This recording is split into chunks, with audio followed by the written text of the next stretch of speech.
Namaste, good morning. And what a beautiful day in Delhi. I don't know how it is for people all across India and all across the world. But let me tell you that in Delhi, it's not raining cats and dogs. It's far more. It's, I think, raining elephants today. So it's a very beautiful day. I wish I could show you the rain outside. I am trying to show you some bit of how green it has become. But more about that later. Welcome, viewers and all dear friends who've been amazing, amazing supporters of Dekho Apna Desh, both virtually and actually traveling. Very happy to share with everyone that today we are on the 99th episode of Dekho Apna Desh, and it is still going strong. So thank you, viewers. I must thank you right in the beginning for all the support that you've been giving us. We felt so encouraged through. We started on 14th April 2020, and we are here now in the mid of September. And the journey of Incredible India just continues. And so therefore, thank you all the incredible people, all the incredible Indians who are living in India or elsewhere in the world, and all the other incredible people of other countries who have been supporting us, actually asking us for episodes in other languages, in your languages. And we'll be very happy to work on all those various suggestions that are coming from all of you. And I'm also going to thank today, of course, the two people who are joining in, but all the others who've made this journey possible, because it's the effort of all of you that we have so much of amazing content created, presented with so much passion by all of you. And so therefore, it's been a fantastic journey, and the journey will just continue. Today on the 99th episode, we are here once again with Arijit Purkaish. He has been here earlier. So welcome, Arijit, yet once again. And I'm sure you don't need too much introduction, but then for the ones who've not been able to see the earlier episode, he is a CEO of Koili Tours and Travels and is also the chapter chairman of the ADTOI in the northeastern part of India. However, that is a very small introduction about Arijit. If you truly want to travel into the northeastern part, you're making plans, you're making your itineraries, he's the person to tell you when not to go just to the mainstream places. Do go to the mainstream. However, how to find those little places here and there, the culture, the museums, the local museums, the arts and the crafts, and of course, the food trails of Northeast. So Arijit is a virtual treasure on Northeast. And so welcome and thanks for joining us once again. And joining him today is Shopna Medhi. She's an assistant professor in the Department of Tourism and Travel Management at Sonapur. Sonapur, as she just told me, is about 35-40 kilometers just out of Guwahati. But she's another very passionate person who is not professor just because she is a professor, but because she wanted to do what she's doing. So it's really nice, Sapna, that you have chosen to join us today. And both of you are going to take us meandering, going through the beautiful Northeast. And viewers, if you have not put this part of our country in your bucket list, you are truly missing something. And I'm sure you'll all agree with me. The moment we start seeing the first slide itself is so tempting that I am boarding a flight to Guwahati today. And I'm not kidding. I'm actually taking a flight to Guwahati today. So I hope all of you will also do that. But of course, keep safe. Keep wearing your mask, do keep the distance. Most importantly, do get vaccinated, because that is the best way to ward off the impacts of the COVID. So therefore, take care, do keep yourself safe in times to come, and enjoy the journey of beautiful, incredible India. Arijit. Good morning and namaskar, ladies and gentlemen. I'm Arijit Purkaish, a tour operator from Guwahati, Assam, Koili Tours and Travels Private Limited.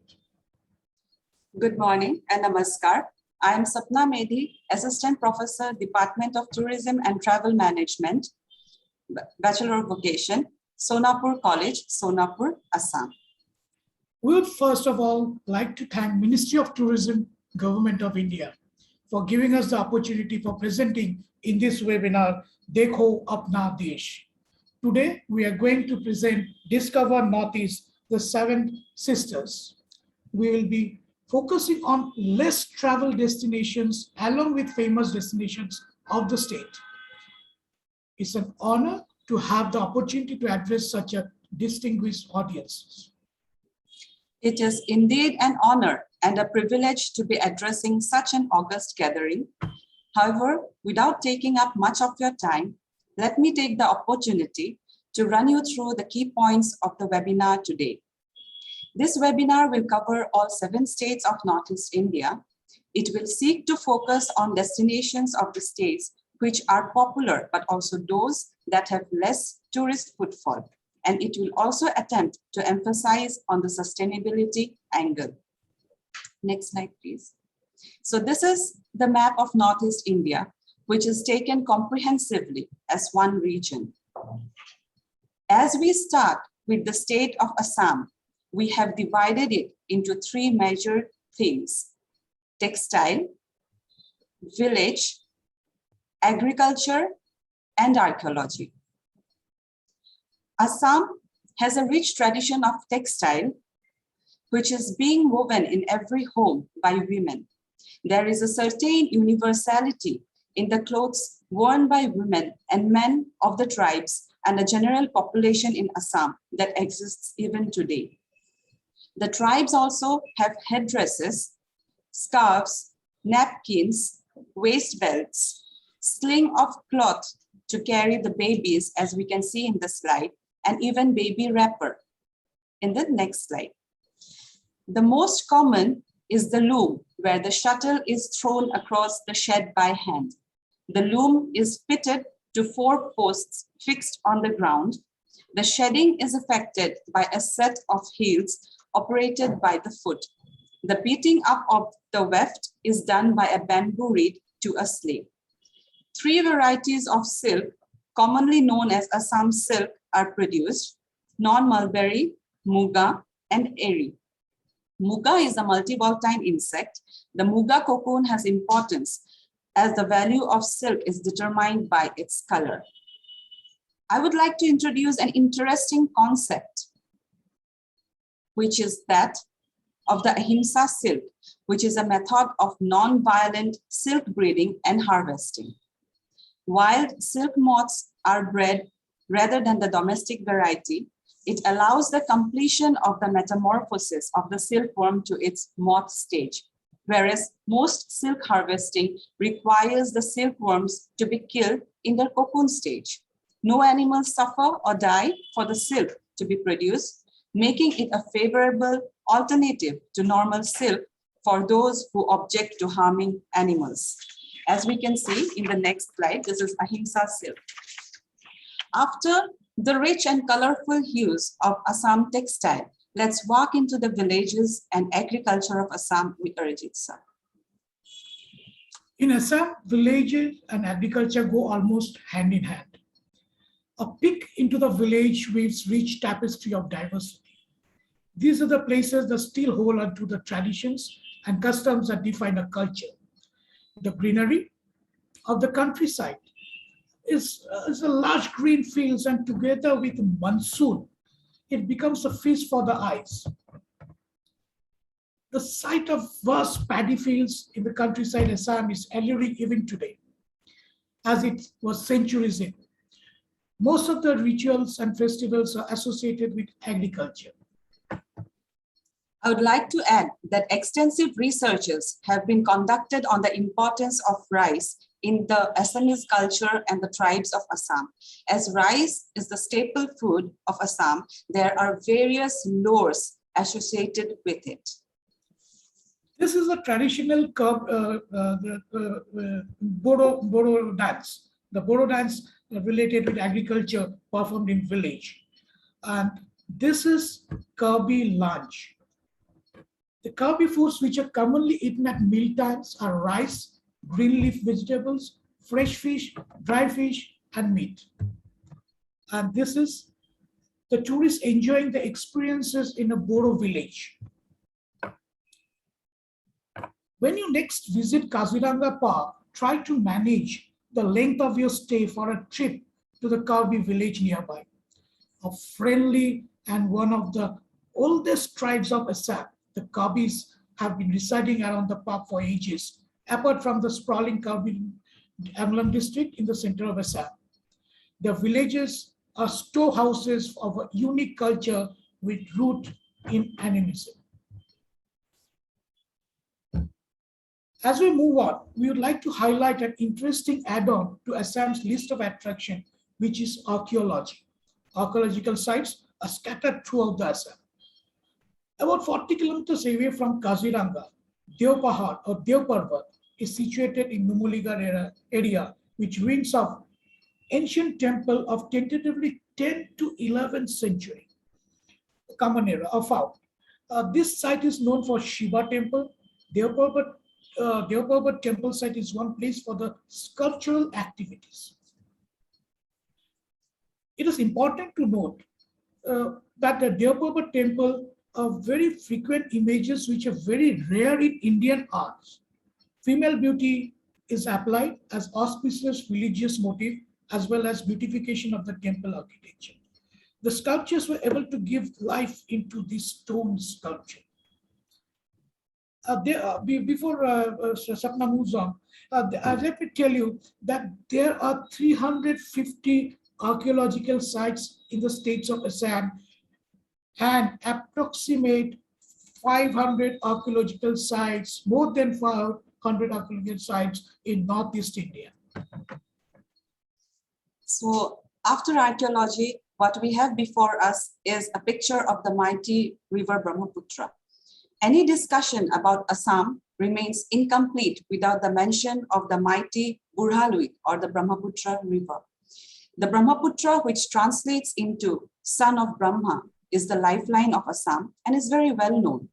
The river is inextricably linked with the geography and history of Assam. Further, most of the bustling towns of the state are located on both sides of the river bank.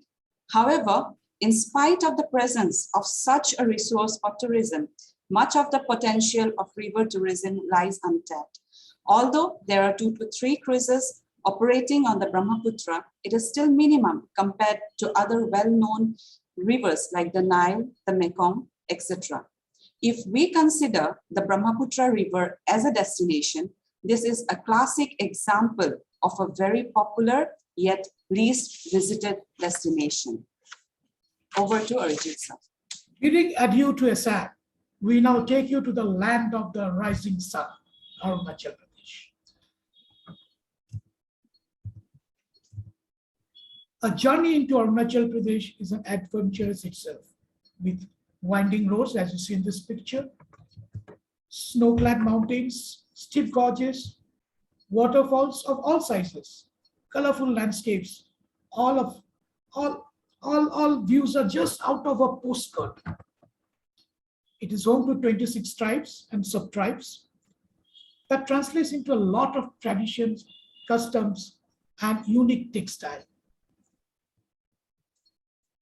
Tawang is very well-known destination of Arunachal Pradesh with Tawang Monastery and many other places of sightseeing that are well-known. An interesting destination that is comparatively less traveled is Zero in Apatani region. Apatani region. The remarkable paddy cum pisciculture cultivation has been magnet for travelers and researchers. The Apatanis have created an indigenous irrigation system that is unique among Arunachal tribes. Comparatively, the eastern part of Arunachal Pradesh still remains the least traveled. These are the pictures of the tribes of Arunachal Pradesh in different attire, which they adorn themselves with festivals occasions. Due to globalization, we do not see them wearing the traditional attire in daily basis. I would just like to add on a few lines regarding the Apatanis of the Zero Valley. There are various scholarly researches that have been conducted on the Apatani tribe. Researches on topics like sustainable ethnic tourism, a study of the Apatani tribe of Zero of the lower Subansiri region, community participation in sustainable tourism, etc., have been conducted that can give the stakeholders interesting insights into sustainable tourism. So now we would descend into the plains and move to Manipur, one of the loveliest but lesser known holiday destinations in the Northeast. This erstwhile royal state is slowly drifting into the mainstream tourism from its sheltered environs amongst the blue-hued hills and is said to be one of the hottest tourist finds in India. Also known as the land of Radha and Krishna, Manipur, in the best traditions, has gifted to India's classical dance repertoire her lyrical Ras Leela dance that reenacts the love story of Radha and Krishna. So what we have before here is a mesmerizing glimpse of the Loktak Lake. It is one of the most enchanting and biggest freshwater lake, just 45 kilometers from Imphal. Let me interrupt you, Sapna. For the viewers who would be traveling to Imphal, they'll be flying, and make sure, if possible, sit on the right-hand side of the aircraft. Just before landing, you will see this wonderful sight of the Loktak Lake. Thank you. Over to Sapna. How beautiful that would be, such a welcoming sight to Manipur. Its rich plant and avian life of the Loktak Lake and the intriguing floating weed, shallow bowl-like island called Fumdi, and the fishermen who live on them. Also, on the southern part of the lake is the world's only floating national park, the Kabul Lamjau National Park, the unique habitat of the rare sangai, the brow-antlered deer, or the dancing deer. Next slide, please. This is the sangai deer or the dancing deer. The entire lake complex is a wildlife enthusiast's dream. Boating in Loktak Lake has been introduced along the lake's labyrinth waterways. Now we move on to Moirang of Manipur, which is 45 kilometers from Imphal. This place played an important role during India's freedom struggle. The flag of the Indian National Army was first raised at Moirang on April 14, 1944. At the INA Museum, you will discover a host of letters, photographs, badges of ranks, and other memorabilia of the martyrs of the INA during World War II, who fought under the dynamic leadership of Netaji Subhash Chandra Bose against the Allies. So this is a picture of Netaji Subhash Chandra Bose. And this is the Japanese memorial. In 1944, the British 14th Army and the Japanese 15th Army clashed around the town of Imphal, Manipur, and in Kohima, Nagaland, and has since been described as one of the greatest battles of the Second World War. In April 2013, Imphal, Kohima was voted Britain's greatest battle by the UK's National Army Museum. It is also the main turning point of the war. So this is the British War Memorial of Manipur. Let me interrupt you, Sapna. Sorry. For the Battle of Imphal and the Battle of Kohima, especially for the Battle of Imphal, there's a group who are doing a wonderful job in Imphal, Manipur. In fact, this too should be associated with this Battle of Imphal group. And if you get in touch with us, we'll give you the contact details, especially for the Battle of Imphal. And also remember the Battle of Kohima. It's a wonderful story of Second World War. Now we move on to the Imphal's historic Vaishnavite center, Sri Sri Govindaji Temple, where devotees participate in various devotional activities. On either side of the presiding deity are the shrines of Krishna, Balaram, and Jagannath. An interesting sight to behold in Imphal is the Ima market, which is quite an unusual market. Almost 3,000 Imas or mothers man the stalls in this unique bazaar. As we move on to another interesting place, just 110 kilometers away from Manipur's capital of Imphal, on the border between India and Myanmar, we will arrive at More. But before we arrive at More, the road to the border town cuts through wide, windy fields of the Imphal Valley and descend into the oppressively hot plains of More. More town may be small, but it is quite cosmopolitan. Manipuri, Meiteis, Kuki tribals, Tamils, Punjabis, and Burmese nationals with their trademark sarongs and conical Cane hats walk the streets with their wares. Liquor vans dot the main road that passes through the town. The beer brands that line the glass cases in an otherwise dry state testify to this plurality. Burmese beer, the cheap dali from China, and German and Dutch beer. So this is the road, the Indo-Myanmar Friendship Road. After traveling from the oppressively hot plains of Moreh of Manipur, we now take you into the Scotland of the East, Meghalaya, or the abode of the clouds. Meghalaya is home to three major tribal populations: Khasis, Garos, and Jaintias. Khasis and Jaintias trace their ancestry to the Mongolian race, while the Garos belong to the Tibeto-Burman race. Their cultural trails and ethnic origins remain distinctive, mainly due to their geographical isolation. The Khasi language spoken here is believed to be one of the few surviving dialects of the Mon-Khmer family of languages in India. A common cultural tradition of all the tribes of Meghalaya is the matrilineal law of inheritance, by which custody to property and succession of family position runs through the female line, passing from the mother to the younger daughter instead of the male line, as is common elsewhere in the country. This is a picture of Bara Bazaar, which is an interesting place again, where one can see Khasi women wearing their traditional dress and managing all the shops. Around Cherrapunji in Meghalaya, there are living wood bridges, a form of tree shaping, which are simple suspension bridges made of living tree roots of some suitable species, such as the Ficus elastica, growing alongside the gap to be bridged by gradually training some of its roots to grow across the gap until they take root on the other side. There are examples with a span of over 100 feet. They are naturally self-renewing and self-strengthening as the component roots grow thicker. What a way to be one with nature. So these are the photographs of the double-decker living wood bridge. And the single-decker in Maulinam. In Maulinam. We also have this hikings. People who are interested on day hiking, they can come over this place.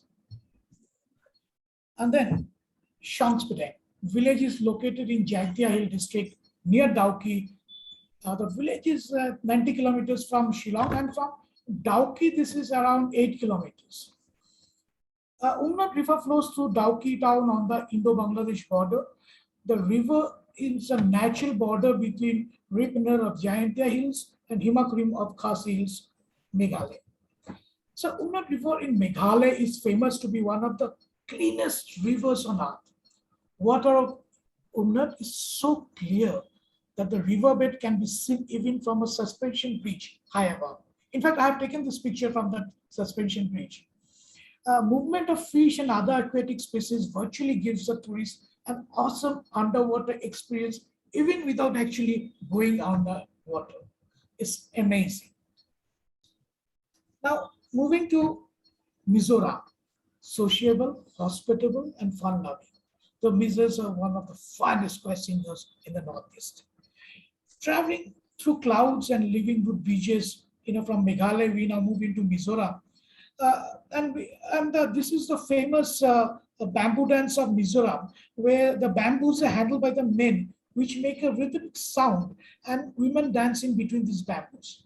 The colorful dresses of men and women folks makes the entire sight unforgettable. Sapna. This is before I went out. There's a rig at an elevation in Mizoram, which is just 30 kilometers from Aizawl. A wonderful place. It is just 1,584 meters high.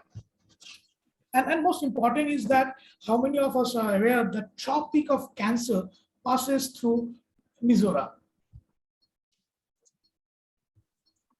That is quite an interesting information, the Tropic of Cancer passing through Mizoram. After Mizoram, we now take you to the land of the famed Hornbill Festival. Nagaland is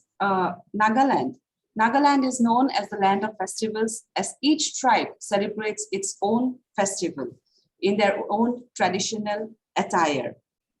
And most importantly, the Hornbill Festival, which we know very well, is called the Festival of Festivals and celebrated at the Kisama Heritage Complex, about 20 kilometers from Kohima.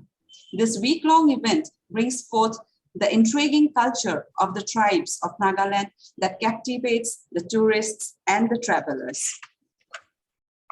We have a very interesting place here in Nagaland, which is known as the Zuku Valley. The Zuku Valley is also known as the Valley of Flowers. It stands at an elevation of 2,450 meters above sea level, and the nature of the trek is 35% challenging and 65% moderate. The trekking uphill takes one through different vegetations, variety of birds, aromatic plants, bamboo species, etc.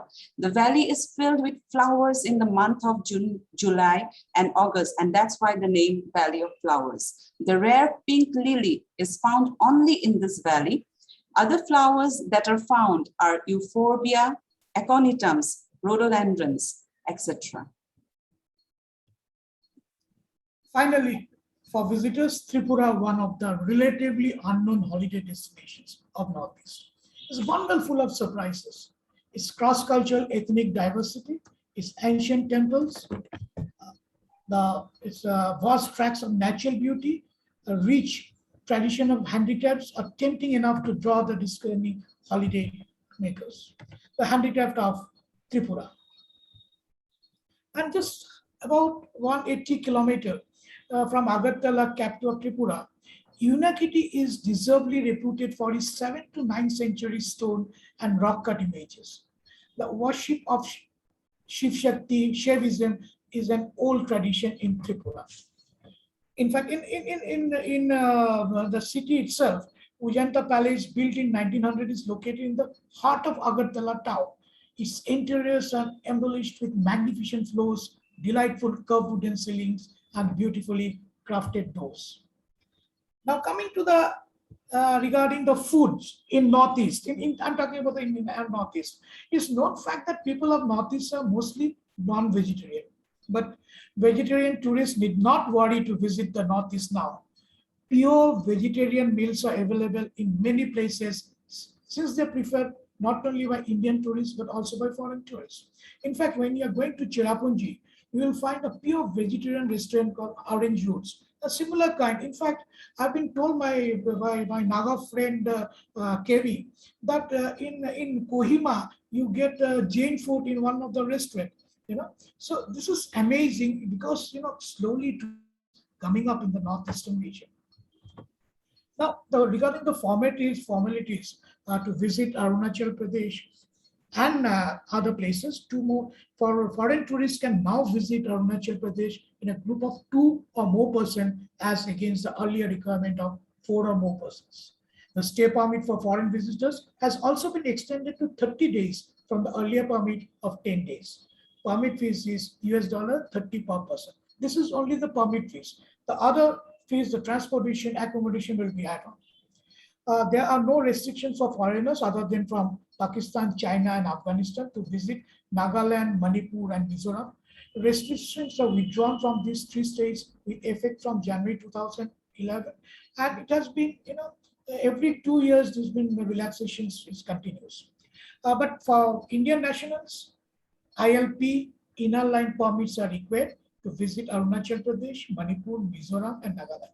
But let me tell you about the foreign tourists. They are visiting this place without permit except Arunachal Pradesh, but they have to report to the FRO, Foreign Registration Office, whether you are in Nagaland or whether you are in Imphal, and it is always advisable to visit these places through tour operators, so people do not have any inconvenience. So government approved, Ministry of Tourism approved tour operators should be used for these tours mainly. And we have in Northeast has lots of approved tour operators by Ministry of Tourism and all the states tourism. department, whether from Arunachal or Assam, Meghalaya or Manipur. So the thing is that travel these areas through tour operators. Now each state of Northeast is a treasure trove. I know many people will say that why you have not covered this or that. There are numerous places that stand out as tourist destinations and many upcoming destinations as well. In this presentation, we have tried to touch upon few destinations in these states that are comparatively less traveled to than some others. As we gradually inch towards the end of our presentation, we want to leave our audience with a smile on their faces. Just like the Border Road Organization, they repair and maintain some of the highest motorable roads in some of the tough terrain of Northeast, especially in Arunachal Pradesh, and also a few other states in Northeast. But apparently their jobs haven't dropped their sense of humor. So we would like to display some of the hilarious border road signs. Driver is safer when the roads are dry. Roads are safer when the driver is dry. Drive slow, see our village. Drive fast, see our judge. Please go slow unless you have an urgent meeting with God. Left is right, right is wrong. Bon voyage, Shubh Yatra. Thank you. Thank you so much.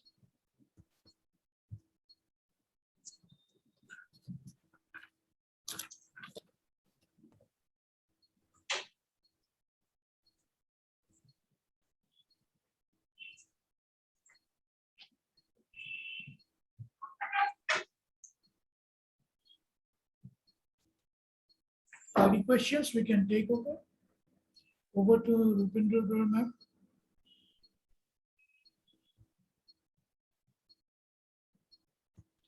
We have a message coming from Dan Romeo. Good morning. Will you share your presentations? Thanks a lot. Yes, this will be available in the Ministry of Tourism sites. And Nageshwar Yalganda saying that, can you please show Assam once? Ashutosh Gaikwad saying, please give more information about Buddhist monasteries. Regarding our presentations, yes, this will be available, and for Assam, you can again go through that presentations, and yes, definitely write to us, and we'll share the Buddhism monastery more.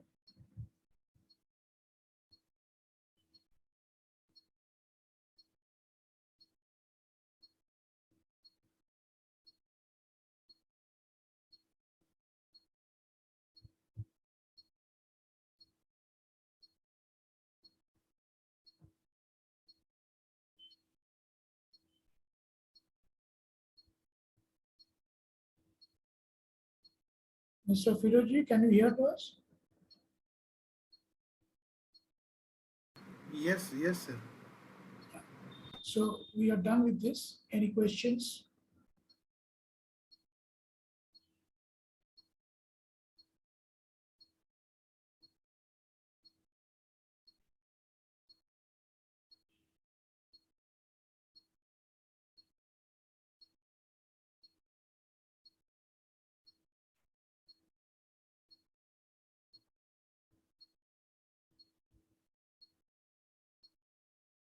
Manisha Bhupati says, what time is suitable to visit Manipur and Nagaland? These are the areas, could be throughout the season, but yes, Nagaland would be best time from October to April. Manipur can be visited throughout the year, but again, of the weather, October to April would be best time to visit entire Northeast India.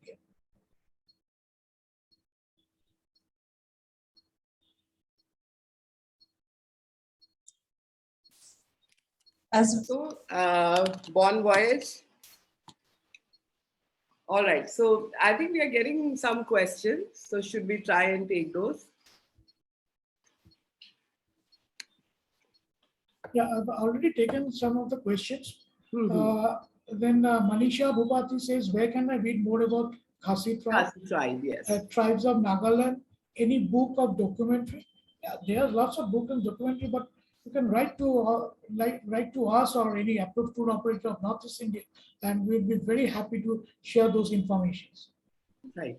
So, if I may ask also, Arjit, in terms of the quality of travel, in terms of the connectivity, if I may see from somebody your perspective who's been born there, living there, what kind of changes have you seen in the last few years? I mean, have things gotten better, or and where can people actually land? What are the kind of facilities? Yes, ma'am. In fact, let me share you that Indigo's first flight was from Delhi to Imphal. They started in 2011 or 12 or something like that. Okay. Okay. Then Indigo took it over. Yeah. So, and places like Agartala or Imphal or Dimapur, they have good connections these days. And Guwahati has a very good connections from entire India. We have Bangalore, Hyderabad, Delhi. Delhi we have several flights. From Bangalore, we have 2 flights a day. So connectivity has really have been a remarkable one by the government of India. And as far as the roads are concerned, roads are improving. But because of our weather and the terrain, the roads, although being repaired, and again, they have to keep on repairing.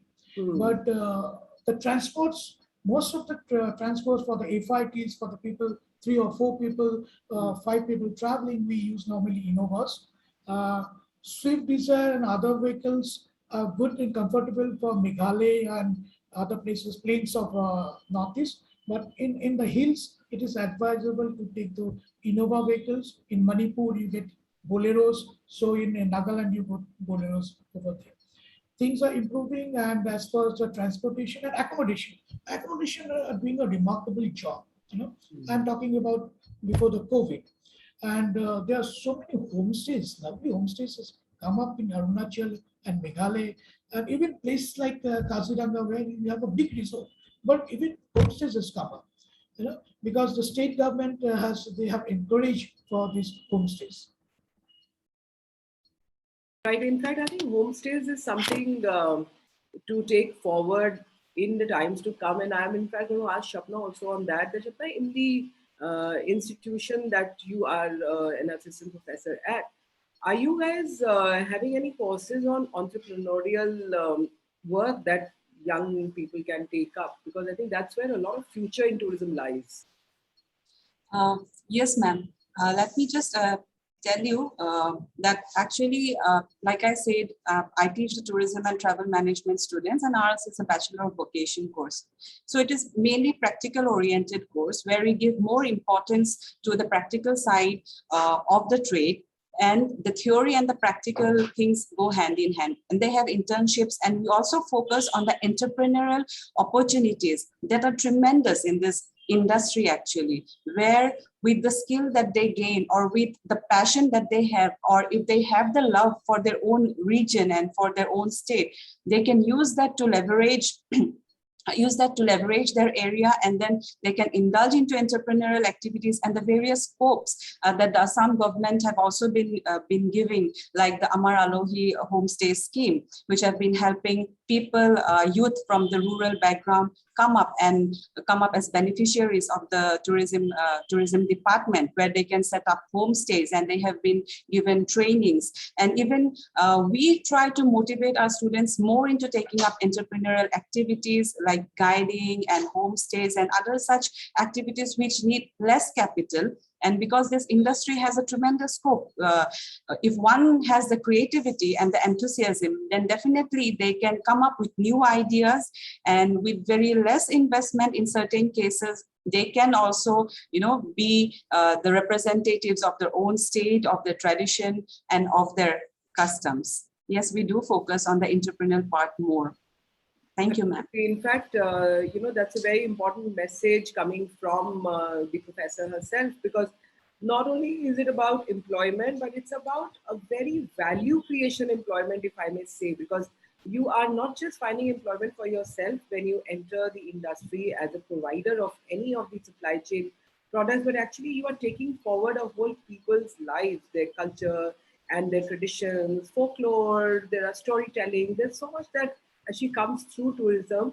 And we on the other hand, as a traveler, when you visit somebody's place, then you are adding a sense of pride for the host, because the moment you go somewhere and you're appreciating their food or the clothes that they wear or the festivals that they celebrate or the various traditions that, so in fact, I think that's where the beauty of tourism lies, that don't go with any closed minds, but go with an open mind and go with a mind to absorb what you had never seen before. And so if I'm traveling to another place, I think it's very important that I don't necessarily look for my comfort food all the time, but actually try and see that what do the locals eat, because also for the reason that the local foods that are there are usually in sync with the ecosystem of that place. It could be because of the weather, it could be because of the soil conditions, it could be for so many reasons. And also the combination of foods that are made, there's a lot of wisdom in the foods as to why should you have something as an accompaniment to something, is the balancing of the acid and the pH and the alkaline part. So I think there is so much to learn from visiting other places, and that's where we would encourage all of our dear friends who have logged in today or who could not log in earlier. All our recorded versions sit on the Ministry of Tourism's website at Dekho Apna Desh webinars. So we will be crafting you shorter versions because we understand that not everyone has an hour at all times to spare. But when you are planning to travel, that's the time when you want to go back to these a library that has been created, that you then go and say, okay, I'm planning to visit this place X, and can I see the 1 hour and plan my itineraries. So do plan your travels to these places, because as Arijit said, the connectivity has improved tremendously over the years. There's lots more happening. There are more and more flights being added. There's far better airport facilities now. The road quality has improved so much over the years. Of course, it's work in progress. One can't at any point say that this is it, it's done. So it's work in progress. You are likely to find some gaps still, but then, as I always say, there is enough available. So why not use that and not focus on something that is not there? And homestays are, of course, an absolute pleasure to be at in any part of the northeastern part of our country. I think Meghalaya, of course, recently also found a rural village, as I mentioned, in the UNWTO. And Sikkim has some amazing places to stay at in terms of homestays. And there are just endless opportunities. Also, it's important that when you go and when you evince interest in a particular place, you're actually creating interest in the locals to provide for you. So it's a two-way process. When you start asking for something and then people say, okay, there is demand coming, so let me then make a small little cafeteria. Let me turn my one room into a homestay option and things like that. So it's an engine that depends on each other. So the demand. So let's not wait for things to happen, but let's start traveling. Yes, Arijit. Sorry, just wanted to add on. During COVID, those people who were working in Bangalore and other places, especially people from Mizoram, they have come back to their state. Now, what the Mizoram they did, my friend Joe told me that they have trained these 100 people as a tourist guide.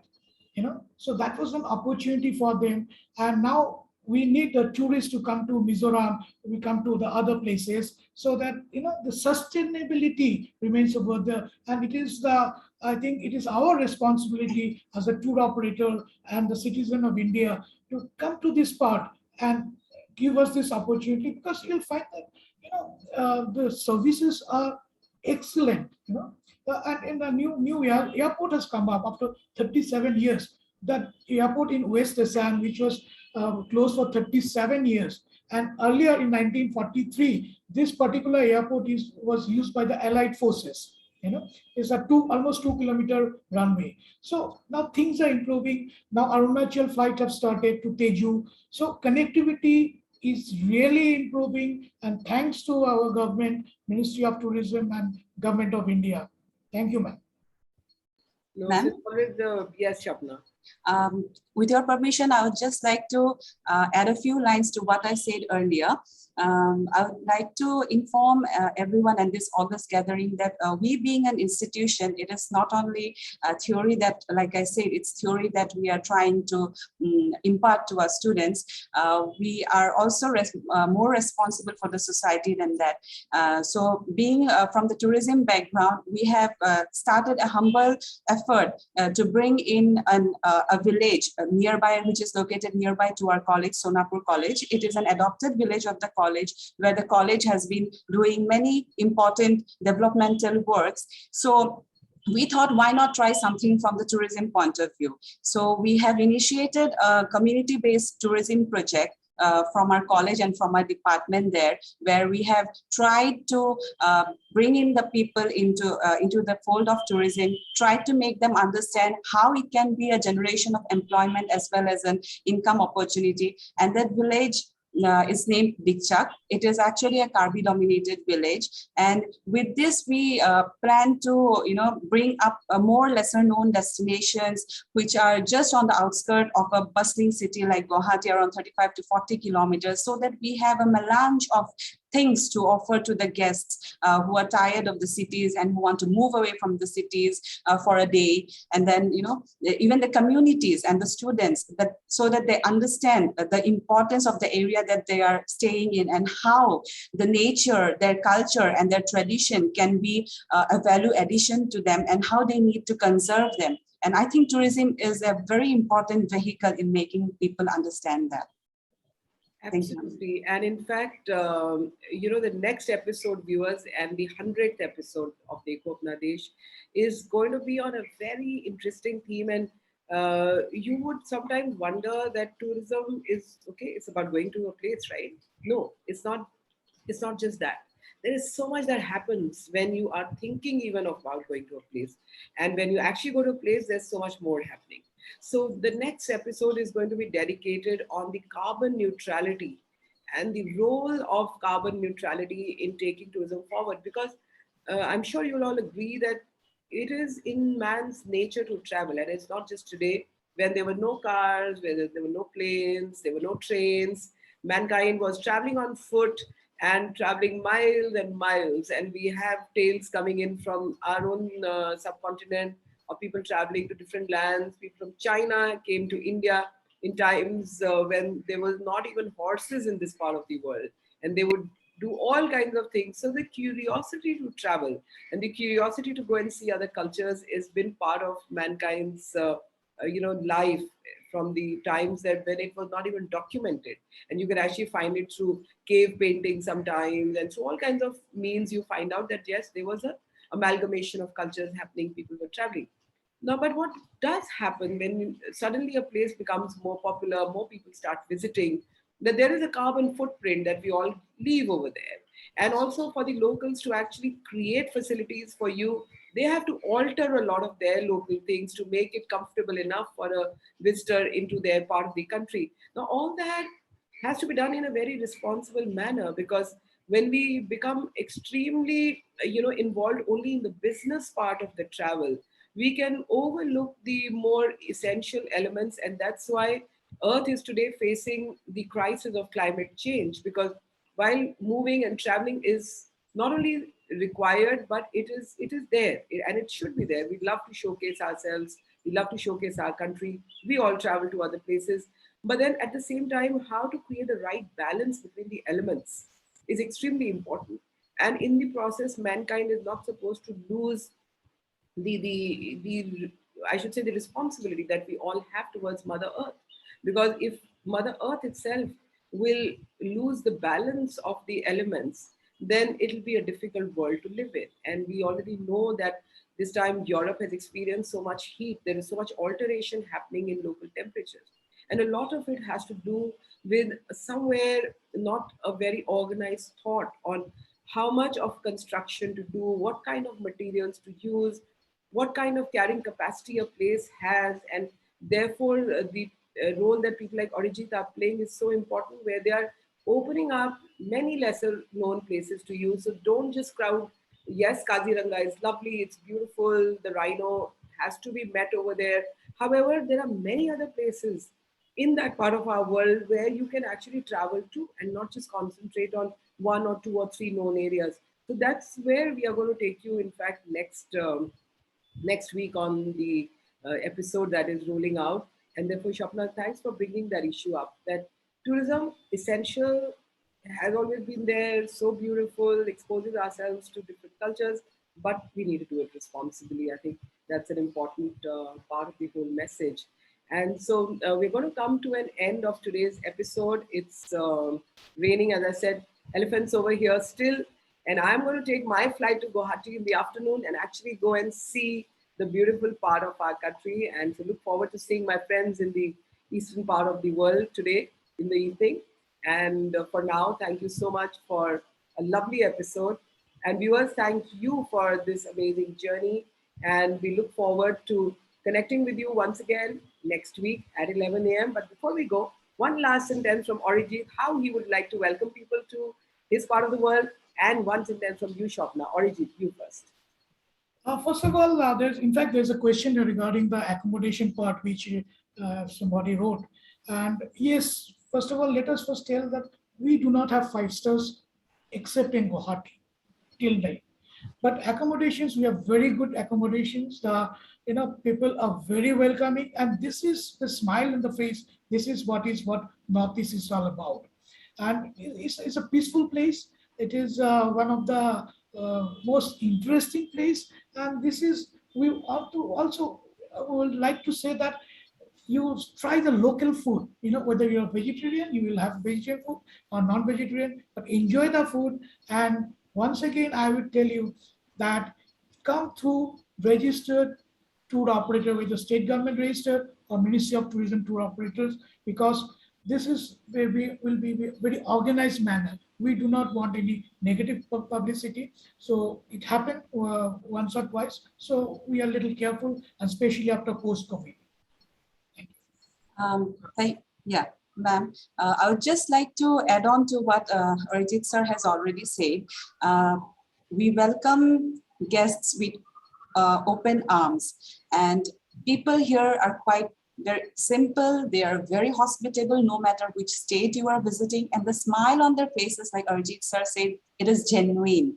So when they smile at you, we smile at you from our hearts. And yes, the life of these states we will see in the villages, we will see in the smiles of the old women, old men, the children. And so yes, there are so many destinations that are coming up, and lesser known destinations. Yes, please do come and please see and try to understand that we are loving people, and we would love to host you all. And everybody has a very fair idea of what tourism is right now in this part of the country, and how it has helped them cope up with employment generation and income generation. So yes, please do come, please visit, please understand, please see. Thank you. Thank you. That's a lovely message. And so viewers, I am in Delhi today, so I had my aloo parantha. It's a holiday for me. And morning tomorrow, I'm going to have my Poila bath in Guwahati. So till then, namaste. Namaste. And keep safe. As I always say, do keep safe, because COVID is not yet behind us totally. So do keep wearing your mask. Do keep protecting yourself. Do keep sanitizers handy.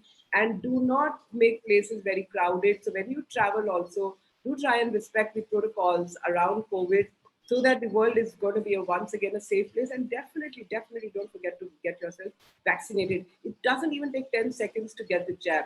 I got my 2 vaccines. I hope you do get them soon. So safe travels, keep safe, keep healthy. And once again, namaste from Dekho Apna Desh, and look forward to a very exciting session, the 100th one. Do join us, do keep supporting us, and do keep making the journey of a beautiful, incredible India with us. Namaste. Welcome to Guwahati. Thank you. Welcome.